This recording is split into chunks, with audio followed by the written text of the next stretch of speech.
वो घूमते हैं कई जगहों पर अपने सख्त अंदाज के साथ भी। वो कई जगहों पर योगी बाबू अपने प्रशासन की धमक भी दिखाते हैं। योगी बाबू का एक अंदाज ये भी है कि वो बाबा बन के घूमते हैं, हिंदुत्व का खुलकर प्रचार करते हैं। इस पे तो अभी मैं क्या टिप्पणी करूं, मैं तो केवल तस्वीर देख रहा हूं। लेकिन आप भी जानते हैं अखिलेश जी, आने वाले विधानसभा चुनाव में सबसे बड़ा चैलेंज होगा कि योगी आदित्यनाथ, जिनको बाबा आदित्यनाथ भी, योगी बाबू, अलग अलग जगहों पर जाएंगे। वो बुलडोजर भी लेके घूमते हैं योगी बाबू। वो घूमते हैं कई जगहों पर अपने सख्त अंदाज के साथ भी। वो कई जगहों पर योगी बाबू अपने प्रशासन की धमक भी दिखाते हैं। योगी बाबू का एक अंदाज ये भी है कि वो बाबा बन के घूमते हैं, हिंदुत्व का खुलकर प्रचार करते हैं। बटेंगे तो कटेंगे स्टार प्रचारक हैं योगी बाबू बीजेपी के। तो ऐसे में ये जो मंदिर की तस्वीरें हम संभल की दिखा रहे हैं, आपको लगता है कि ये अभी की तस्वीरें हैं, ये आपका सबसे बड़ा चैलेंज बनेंगे? पहले तो मैं आपका धन्यवाद देना चाहता हूं, और दूसरा ये जो तस्वीर मैं देख रहा हूं, हमारे हर घर में मंदिर हुए हैं। बहुत सारे घर हैं, मकान हैं जहाँ पहले लोग हैं। जैसे किसी का भी घर बनता था, पहले मंदिर बनाते थे।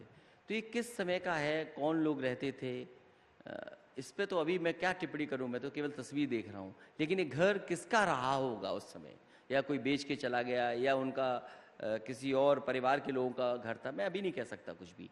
लेकिन इससे हम लोग आगे नहीं बढ़ सकते हैं।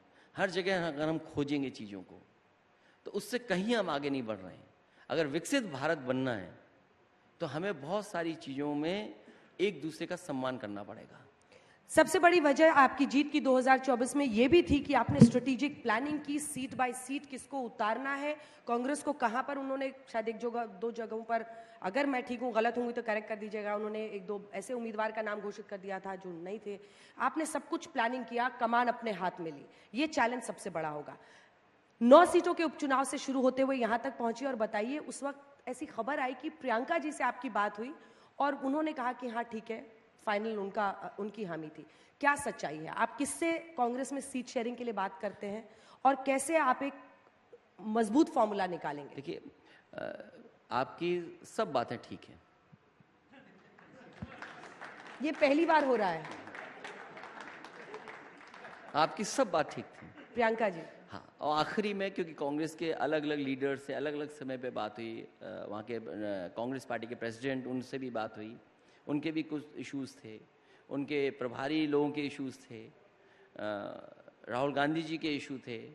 और आखिरी में जो बात आपने कही, मैं सहमत हूँ कि आपको सही जानकारी है।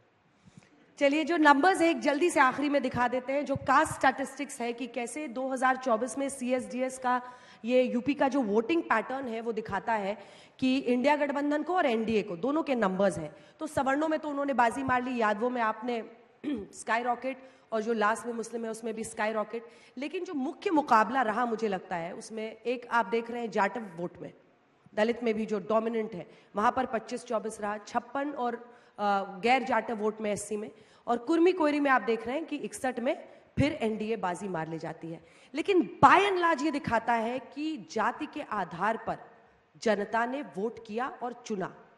ये CSDS का लोकनीति का सर्वे है।